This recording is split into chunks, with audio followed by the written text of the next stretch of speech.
Hello, everyone. It's noon, April something or another, about the after Easter, 14, 15. We're getting there. The Ides of April, I think we're nearly at. And today our conversation is with Keshava Betts. He's one of our next generation of leaders in the Ananda Palo Alto community.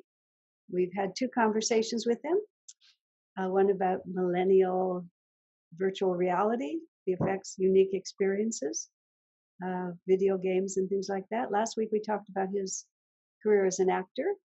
And now I would like to talk to you about astrology because I know astrology is something that you've been studying and sharing with people. So, an astrologer is not like on the list of American kids, like what I'm going to be when I grow up. Yeah. So, how did you ever decide that it was a subject of interest to you? Well, I didn't. As sort of the short answer, I didn't. It sort of just came out of the ether and like plucked me. Really? Uh, yeah. So what's interesting is in astrology, the Wait, planet. so how did that happen? You have to Oh, tell. I'm getting there. Okay, Yeah. that was your So introduction. Okay. yeah, the planet Jupiter, which signifies the expansion of our consciousness by um, creative potentials and by the grace of God, makes a full circuit of the sky every 12 years. And so Uh-huh. in astrology, every 12 years are increments of spiritual development. And often at those times, you'll go through some revelation or some new spiritual insight. And when I was 12 and had my first Jupiter returns, I had a number of mystical experiences that just came completely out of the blue for me, that were very deep. Mm-hmm. And among those was suddenly there was this desire to learn astrology. I literally have no idea where the thought came from, but it was very strong. Well, now you weren't unfamiliar with astrology. I know you grew up in Ananda Village, so were your parents into astrology, so to speak? I don't remember them being like overly into astrology. I didn't really know anything about it. I think I maybe just heard one or two references to Drupada, who is Ananda's sort of resident longtime astrologer. And I heard a few references and I just felt I need to know more. Interesting. And so when I was 12, I said for my next birthday present, I want an astrological reading with Drupada.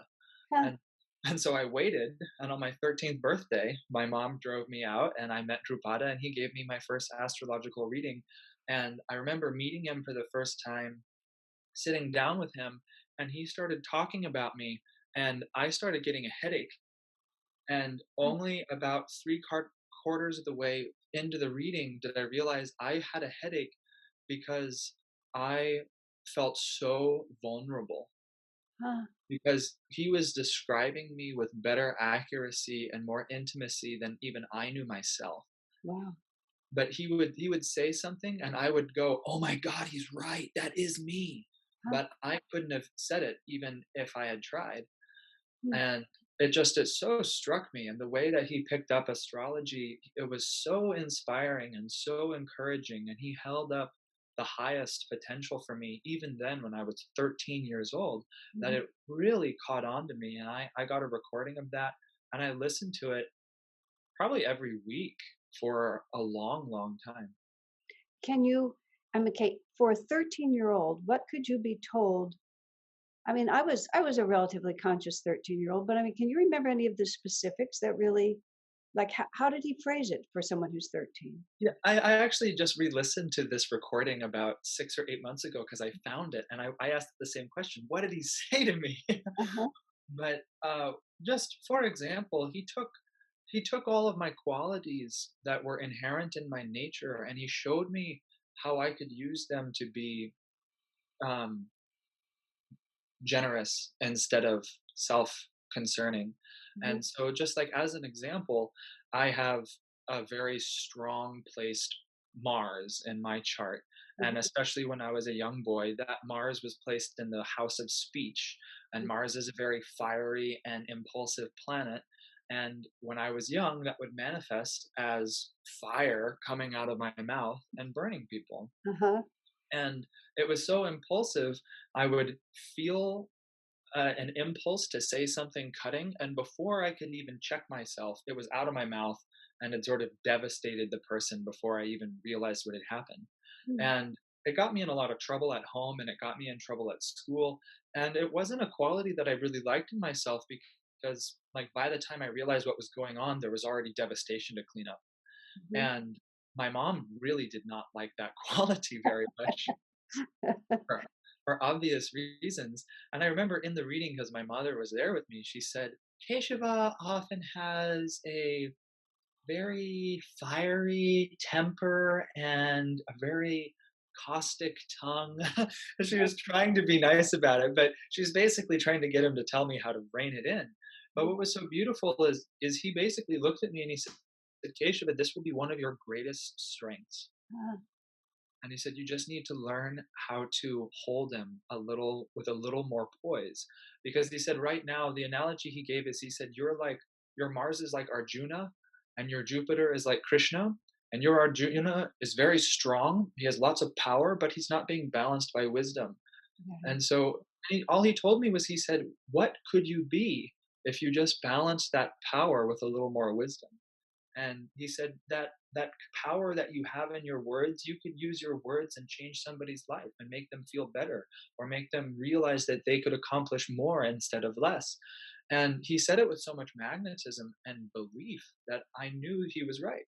That's perfect. That's a very, very, and of course, that's universal. That's put in language that you can understand when you're 13, but you can hear that when you're 80, and it still has the Yeah, same thing. But if you could take fire and balance it with wisdom, who would you be? Oh, that's yeah, worth thinking about, isn't it? So, yeah. so from that point, were you like committed? Did you start studying when you were 13? What did you do? Well, so I told him I was interested in astrology, and so he gave me a sort of beginning book. It's it's a beginning book, but it was still far over my head, and it was David Frawley's Astrology of the Seers, and so I picked up the book, and I would listen to him break down my chart, and I would look at my chart, and I would try to reverse engineer what he was talking about, see if I could see what he saw, and then I would try to read the book. But honestly, the book was so far above my head, it was virtually incomprehensible to me. Mm-hmm. Mm-hmm. And so, yeah, I struggled to digest what was in that book for a decade. Uh-huh. mean, I really tried my that book was beaten and worn and stained from how many times I'd open it and tried to read it, but it never stuck. At best, it was only intellectual, surface level understanding. Um, and so anyway, it was interesting. I feel to complete this, I have to sort of tell the rest of the story, which is that um, I've always been fascinated with astrology and wanted to understand it more, but as long as I only read the book and tried to like masticate the ideas in my brain, they never made sense to me. Uh-huh. It seemed totally impossible.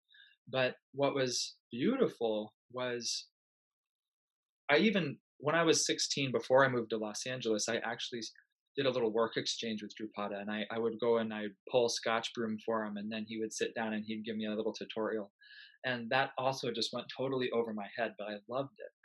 But then years later, when I got Kriya and I went deeper in Kriya, and I started not only learning intellectually about my inner reality, but being able to experience it for my own self, Mm-hmm. then all of a sudden, I think some magnetism started shifting, and surprise, surprise, right around the time of my second Jupiter returns, Mm-hmm. um, I was I was actually struggling to find a way to pay back some of my student loans, Mm-hmm. and I was having a reading with Drupada, and I said, "What are your thoughts? What should I do?"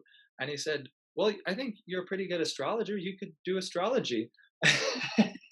And I almost like said through the Skype camera, "Drupada, what are you talking about? Like, I know nothing." But what was incredible is every single time we talked, from when that first time we met when I was 13 to now, every single time he always would hold out the possibility that he thought I could be good at this Huh. and supported me to learn. Huh. And I had varying degrees of interest and involvement in that throughout those 10 or 12 years. But then suddenly, just a few years ago, I think the karma had matured, I had matured, and it was suddenly ready to like really take roots. Mm-hmm. And he said that to me. And I thought, I just almost dismissed it to myself. Like, I just don't have the requisite skill for that. I don't have the time to invest in it. But as chance would have it, I told my mother that he said that just for fun. And my mother, without me asking, contacted him Mm. and arranged for me to study with him again. Oh, how marvelous. Uh-huh. And what was beautiful was when we met together, Drupada told me that that's actually considered to be auspicious because he said apparently it's not you should apparently in some traditions you shouldn't study astrology or you shouldn't become an astrologer if you want to be an astrologer Huh, interesting. because you're yeah. So your mother gave it to you, and then therefore it was a gift from God. It was instructions from God in that sense. Right, exactly, because the way he put it is he said, "You're playing a little bit too much in the deep end Mhm. for your human mind to be able to have any grasp of what's going on." And so he said, "If you get into it with the egoic desire of wanting to be an astrologer and have the answers and be able to predict the future, you're really playing with fire and you're way out of your depth." But he said the only people who really should be astrologers are those who it's their karma to, and like you said, God gives it to them and it's their dharma. Mhm. And so I can't make any predictions because that would be contradictory to what I just said. But the way Drupada put it was Drupada just said it seems like it's off to a good start. So he's very modest, but he told me he told me basically that he won't train anyone. Obviously, I mean, obviously, he won't train anyone. I think what he actually said to me, who hasn't done it many lifetimes before. Ah, In other words, that it's not something that you can actually master in one incarnation. That you're picking it up. The fact that you became so fascinated at the age of 12 is an obvious sign that you're just picking it up from before. And so yeah. you're just continuing, even though you do have to fill in a certain number of gaps because death causes you to forget. Yeah. And Mhm. it's really fun for me because astrology feels like remembering a lost friendship Isn't more it? than it does like a study. And I'm so thrilled and grateful to be studying with Drupada because the way he picks it up is like a mystical relationship with these planets, not an intellectual pursuit. Hmm. Well, so tell me, how would you define astrology? I guess I would. Ooh, oh man, that's a good question. Mhm. Let's see. I guess I would define astrology. You just pause for a moment. I Yeah. just watched you. I just watched you hold back the Mars impulse to speak first. Yes, exactly. You Yeah, were starting to answer the question, and then you it, stopped. it almost came out of my mouth, and we said, wait. Yeah. Okay, go ahead. Isn't it great once you know these things and you see them everywhere? Yeah, exactly. Um, I think astrology is the study of the soul's karma as mirrored by the outward planets with the goal of creating a roadmap back home to God. Okay, that's very good. Why would the planets? How could the planets possibly be a roadmap? They're very far away. They don't. I don't think they know me. We've never met. How could they know? But they have met you. That's one of the beautiful things. And I mean, so the answer is I don't know.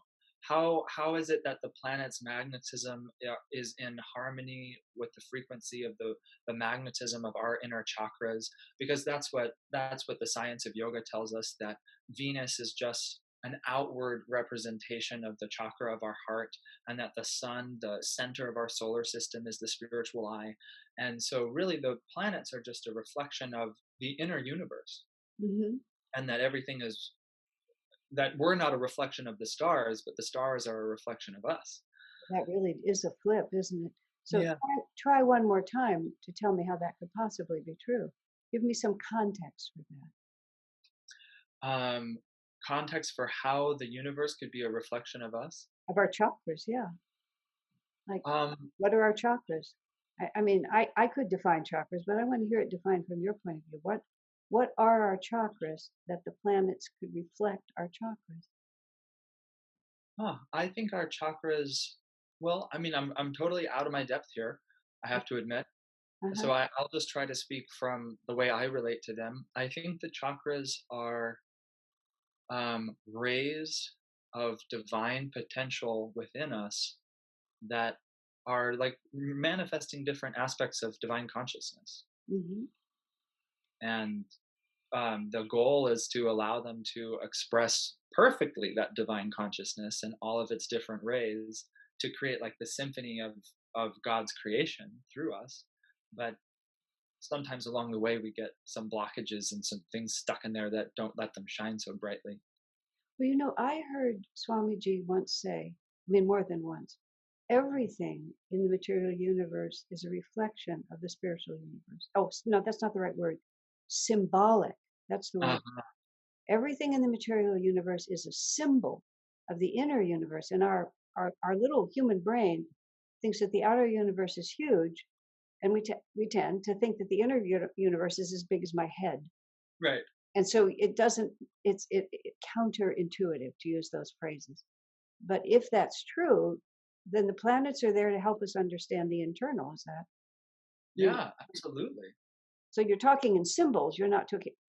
Well, you're also, I guess, talking literal because they move around in the sky. Yeah, they move around, they change, and as they change and dance, they affect our lives. And so, yeah, it's this peculiar pull. I have an interesting story that sort of relates to this. That a friend of mine who's also interested in astrology asked Swamiji at the end of his life, "Sir, does the planet Saturn still affect you?" Hmm. And he said, "No, not anymore." Oh. And now I thought that's really interesting because I, from just observing his life, an astrologer would say, of course, Saturn is still affecting him. Look at all the trials he's going through. Uh-huh. Look at all the obstacles he has to overcome. But I think Swami was answering that on such a higher octave. This is just my opinion after meditating on what he said. I think what he was saying is that his consciousness is no longer affected by that planetary ray, that his ability to interiorize and be complete in his first chakra, rising up the spine to union with God, is so complete in itself that Saturn has no more lessons to teach his consciousness. It may keep the show going in the outward world, but his all the lessons have already been learned. I think that would be exactly right. Now, Keshava, you're being modest here, but you are a practicing astrologer now. You do readings for people. You read horoscopes. Um, I don't think Drupada would have let you do that. Your teacher wouldn't have let you do that if he thought you were an actual menace to the world. So, when, Actually, yes, we've talked about that. He tells me, we were joking one time that he said after I've been doing this for 35 years, he said I still feel like you and I talking are just like Bugs Bunny and Elmer Fudd. He said like, what do we know? And I'm so grateful for his guidance because he told me, he said, when you start doing readings, he said, because there's almost nothing more dangerous than a wild astrologer. He said, you have to get down on your knees and beg for attunement Mhm. because it's only the wisdom of the masters that's going to enable you to do this in the right way.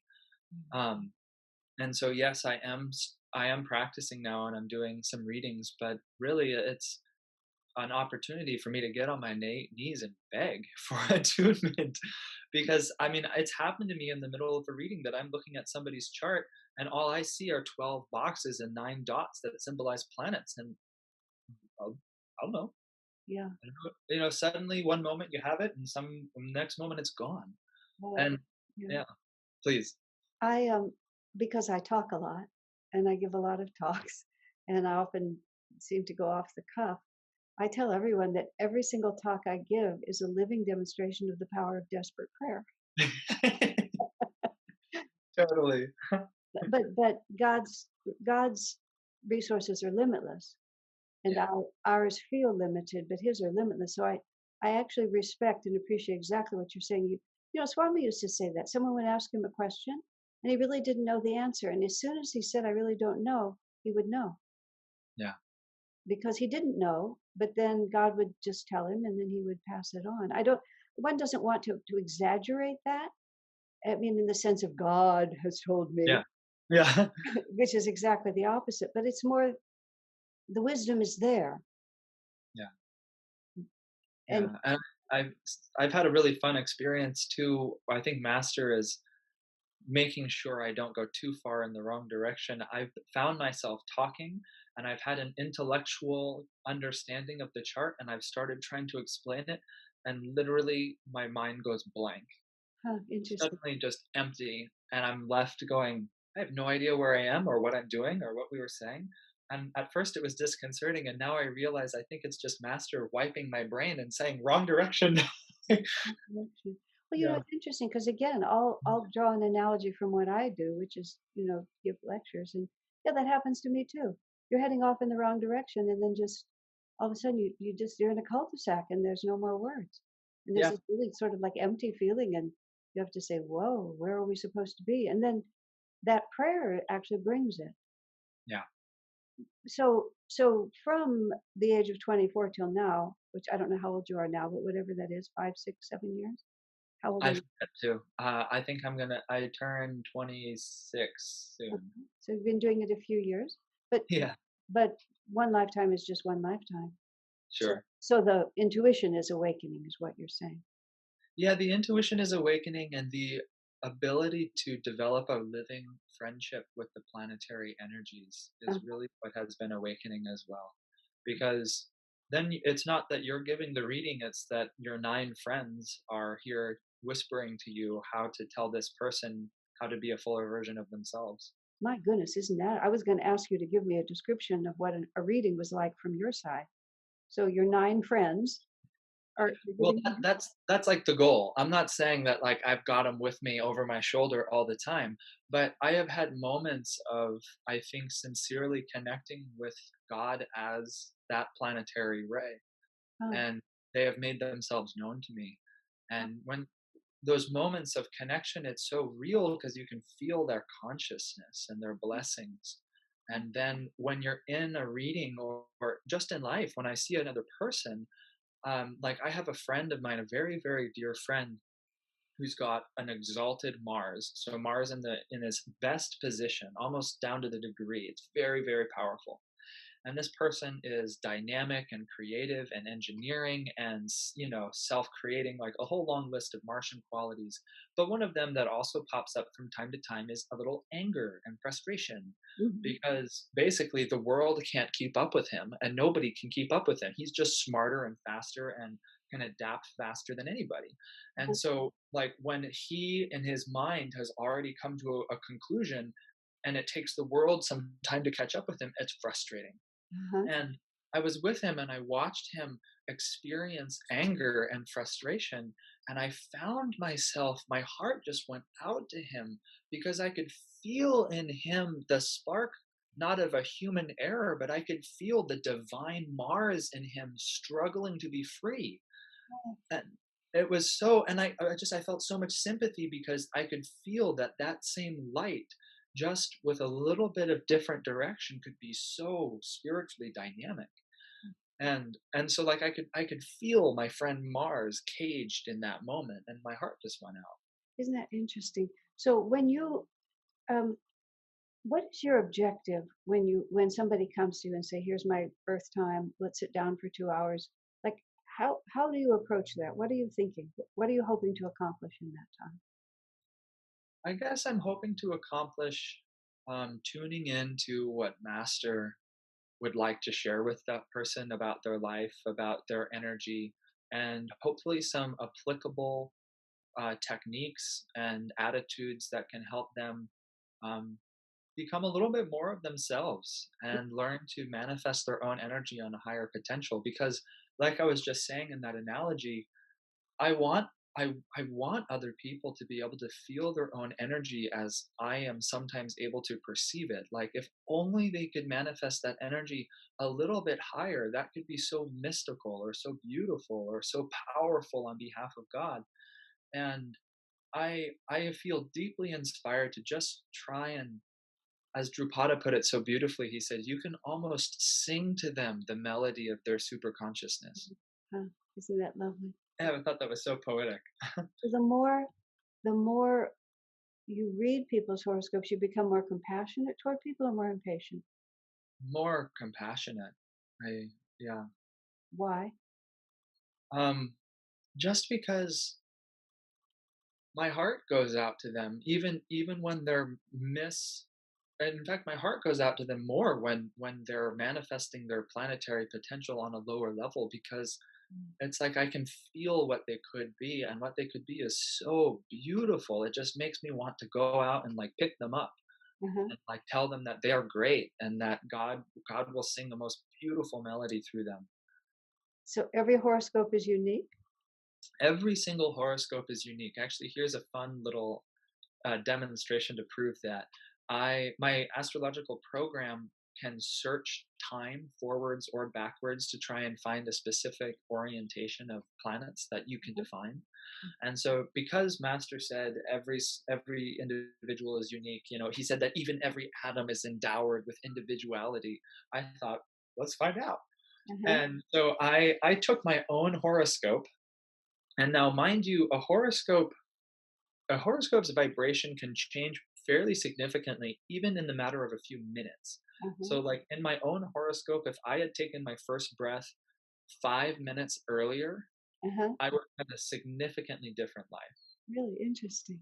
Uh-huh. And um, Did you hold your breath for the first 5 minutes or did you just actually, it's funny that you bring that up, because apparently, when I was born, I refused to breathe for a number of minutes. really? Yeah, yeah. No, apparently, it really freaked everybody out because I was born and I just wasn't breathing. And So you slightly miscalculated. You arrived a little early. yeah, yeah. Okay, so anyway, there you are.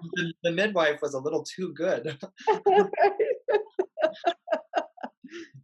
But so anyway, I put into this computer program and I asked it to search backwards in time to find a duplicate of my birth chart. Uh-huh. But I allowed it to duplicate my birth chart within a 30-degree variability. Uh-huh. So it didn't have to get every planet in the exact degree in the sky. It just had to get it in the same constellation. Right. So degree of wiggle room is actually fairly large. And I said, go. And my computer program started cycling backwards through time, and it went back 1,000 years, 2,000 years, 5,000 years, 10,000 years, 20,000 years, 30,000 No. years, 45,000 years, No. and I got bored and I stopped it. Good Lord. And it was never there before? It never once found a duplicate. My gosh, Keshava. And So presumably 45,000 years, that's like almost two complete yuga cycles we're talking. that we are too. Good Lord. What a weird, fabulous. So therefore, when we say, God will never sing this song again. He's never sung it before and he'll never sing it again. We actually really mean that, don't we? Oh, Yeah. that's just thrilling. So whenever you're sitting in front of someone, let me think how to say it. So you see their horoscope, so you sort of know who's in front of you. But do they reveal themselves in person? Absolutely. Absolutely. Their vibration reveals so much, because two people could share the same horoscope but be very, very different. We just said no two people could share the same horoscope, but you mean that they could be similar. Oh, or I mean, like for example, twins, like identical Okay. twins, Okay, born at a cesarean operation, they could literally take their breath at the same moment, I got it. and therefore their birth charts look identical. But yet, what they manifest is very different. Oh, And see. or like the analogy I sort of like to give is Napoleon Bonaparte. His horoscope is often used as a teaching example because his horoscope just screams king, Uh-huh. like mighty warrior king. And it's really obvious, like he's got many really glaring blatant symbols that would declare great power, prominence, ability to be a great general, influence society, be a great leader, brilliant mind, incredibly lucky, all these sorts of things. And but the thing is, there were other people born at the same time he was. And of course there had to have been. Isn't And it so but why weren't there 100 Napoleons running around? There's only the one. fascinating? Fascinating. And so what Drupada sort of mentioned to me was, he said that the planets only show the potential, of the gradation of consciousness, but it's every individual soul's level of energy that defines where on that spectrum they are. And so Napoleon had enough energy and willpower to take the planetary gifts at his birth and really bring them to fruition and do what he did. And the other people who were born at that time didn't have the same energy or the outward ambition to draw them to a focus like he did. Oh, that's fantastic. I think that's a good stopping point. Thank you. That was exceedingly interesting. Wow. Yeah. Okay. Hey, very nice to talk to you, Keshava. And Yeah. of course, no harm saying if you're interested in having a horoscope reading, Keshava Betts, he's one of Drupada's students, also Kalidas Hansen and Ananda Village. These are two of Drupada's proteges, and both Yeah. of them are available. Just contact either one of them. All right. God bless you, my friend. Thank you, Asha.